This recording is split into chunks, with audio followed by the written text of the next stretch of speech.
Okay, guys. Let's wrap this up for this weekend. COMMGiving, safeguarding your home Wi-Fi. Let me share this. I was interrupted while in the midst of tweaking my home Wi-Fi, so I finally nailed it down. All right, um, and so there are three videos in this series. The first one is going dark with your Wi-Fi. The second one is allocating just a portion of your upload bandwidth to audio and video, if this is what you do, and the rest you allocate for other types of data, such as chatting or surfing the internet. All right, and the last one puts it all together with some finer tips. Okay, so let's start off with the traffic analogy, car, traffic, highway analogy. And if you live in a building or a duplex or something with a lot of other people with Wi-Fi, stuff like that, all these signals are jamming together, right? So how do you deal with something like that? The analogy is that where you live with so much Wi-Fi signals and interfere with one another, basically is a congested highway. All right, and so each home network, each Wi-Fi router represents a car on the highway. So what are you doing? All right. They say one tip is to analyze the surrounding the other Wi-Fi signals and find an empty channel, and follow. One of the newer routers have a plethora of a greater um, choice in channels. All right, the older routers only go up to 11 channels. New ones go up to like 100 channels or something. You don't necessarily need to do that. If you have older equipment, even if you have newer equipment, this is a better way to do it. Okay, and sure, go ahead and analyze your Wi-Fi signal. And if you find there's a channel which is like a traffic lane that's being heavily used, look for one that's not as congested. All right, but my approach beats them all, and and and doing it this way, I have no complaints regarding other people's Wi-Fi signals or my neighbors or anything like this. So strap in. This is the ultimate home Wi-Fi analogy. So when you're living among people and there's a lot of Wi-Fi interference, it's actually like a physical highway with cars on it, and so there's a lot of congestion. It's like rush hour, right? So what you do is each router is a car, right? Each home network is a car, right? And so basically, um, your router is an automated driver. Once you have the settings in place, it becomes the automated pilot of your car. All right. So you have to choose the correct settings. The first thing is, if your area is that congested and all the channels are used up, right? Then you set the Wi-Fi to scan. All right. So you don't pick one channel forever, like channel 1 to 11 or something. You let it scan. So every time you connect to the Wi-Fi at that moment during the connection process, it will scan for the least congested lane. All right. It's like driving. All right. So instead of like saying you must always drive in the center lane or the outer lane or the inside lane, you say to the Wi-Fi, pick the lane that's least congested when we connect. All right. I'll leave that up to you. So you enable the Wi-Fi to scan. All right. That's number one. So the Wi-Fi, after you set all these things, become your autopilot. All right. But you got set properly. So if it's congested, you let it scan for the least congested lane. All right. Instead of running a Wi-Fi analyzer yourself, let the Wi-Fi scan, and it'll find the lane that's least congested when you connect. Number two, I mentioned in one of these three videos about a long or a short header, right? And also a long or short passkey. So I got to thinking, what is the analogy of a header and a passkey to driving in congested traffic? All right. So the passkey to log onto your network is like keeping your eye on the road and checking the mirrors. That is to say, focus on the driving. All right. That's the function of the passkey, the network passkey. It's like the driver is not distracted. All right. So you might improve your performance if you were to lengthen your passkey. Now I said you can lengthen it all the way to 65 characters if that's the maximum or whatever the maximum is. And to some degree, it might slow down your connection. All right. So I would lengthen it more than what it is now. All right. And that is analogous to the driver staying focused. Right. Driving. All right. Because every time you connect to the network through an encryption passkey, right, the driver is focused on driving the car. All right. So what is the long and short header? The long and short header are like your headlights. All right. So like I said, if your transmission is weak, you need a long header. If your transmission is strong, like your signal is strong, you can make do with a short header. All right. So if the conditions are not good and your signal is breaking up, you need long headlights.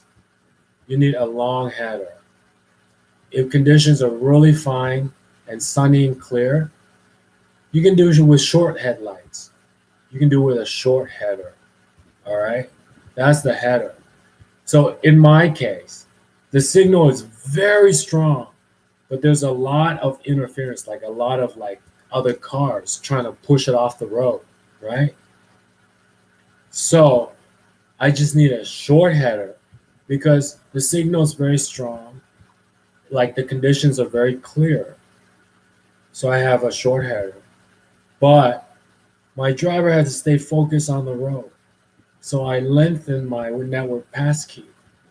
So when I connect through a WEP encryption or something, my passkey is long. So there is no mistaking, all right, which network my router is driving, all right. It is my unique network with its very unique passkey, all right. But as far as a long or short header, I don't need a long header because the signal is very strong, except there's a lot of other signals on the road, all right. So that's long header, short header, and long or short passkey, all right. Okay. What else is there? What else is there? So that's my ultimate traffic analogy. Oh yeah, high, medium, or low transmission is like high, medium, or low transmission in a car. All right. So if you're in a congested situation, and some people have really powerful routers that would knock you off the road, you gotta set your transmission to high. That's like having a powerful transmission. If you set your transmission to low, you really need to be close to the Wi-Fi, or the road has to be clear of other signals. All right.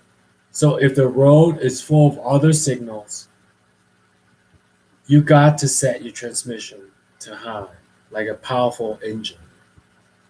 And then if the signal is weak, that means conditions are not too good. You need long headlines, or else, conditions will be perfectly fine. You got great signal. You can do with short headlights, short header. But there's still a lot of other signals in the way. So choose a very unique and long network passkey so your router does not mistake which network it's driving. That's the ultimate analogy. All right. What else do I want to say? What else do I want to say? What do I say? Oh yeah, when you allocate your uplink, right, for audio and video, right? Thank you very much. Thank you very much. And original. When you allocate bandwidth uplink for audio and video, you can use Pareto's rule, 80-20. And then you can, at the 80-20 mark, you can get really precise about the bits per second you're transmitting. And it has to do with whether you're transmitting high def or lower def or not high def. And the bit rate for audio video is usually 64 bits plus 64 bits plus 16 bits equals 144 bits per second, I believe. All right. My addition might be off, but 64 bits plus 64 bits plus 16 bits equals 144 bits per second. That's a pretty good resolution. If you're doing a resolution that's lower for whatever reason, you can remove one of the 64 bits, and now it's around 88 bits per second. All right. So that's what I've done. Is every second of my audio video, I send 88 bits of data. All right. Every second of your video, if it's higher res, you might send 144 bits of data. If it's super res, you might add on another 64 and send like 200 bits of data a second. All right. But by cutting out one of the 64, the transmission is smoother, even though the resolution is not as sharp. Why is it 64? Well, the 16-bit portion is for like header handling, data handling, like TCP and HTTP protocols. It's the 64-bit that contains the meta, the information media, this. Whereas the 16-bit contains like the protocols, the IPs, where it got to go and stuff like that. All right. So if you're transmitting, you're broadcasting lower resolution, take away one of the 64 bits. By default, it's 64 plus 64, two 64s plus a 16-bit for data handling. All right. And I'm saying you can take away one of the 64 bits and do it at lower resolution. If you're doing it at super resolution, you might add another 64-bit. All right. That's what I want to say. All the way up to the 80-20 rule. All right. So if you're uploading 1 megabit per second, right, and every second of audio video, you're transmitting 88 bits per second. All right. You want to add 88 bits per second up to the 80% threshold and leave the other 20% for surfing data, like chatting and surfing the internet. All right. So that's my traffic analogy. That's 80-20. And I think this video is incredibly stable. All right. There's a third thing for my title, but I forgot what it was. Lastly, here's what it is. I mentioned that your passwords you can put in a text file and bury it on your computer. A better thing to do is to put it on an SD drive and carry it with you in your purse or your wallet. It has all your passwords, and you can leave your computer lying around. Nobody can log in. You need that SD card with the password file on it. They basically have to pickpocket you to get your password. Otherwise, you can carry your SD card on a keychain, and anywhere you go, without it, you cannot log into a computer or your account. Okay, that's last. So that's it. Last in a series of how to go dark and bulletproof your home Wi-Fi. I'll put this into a COMMGiving blog post. I'll publish it. I'll see you guys later. Bye-bye.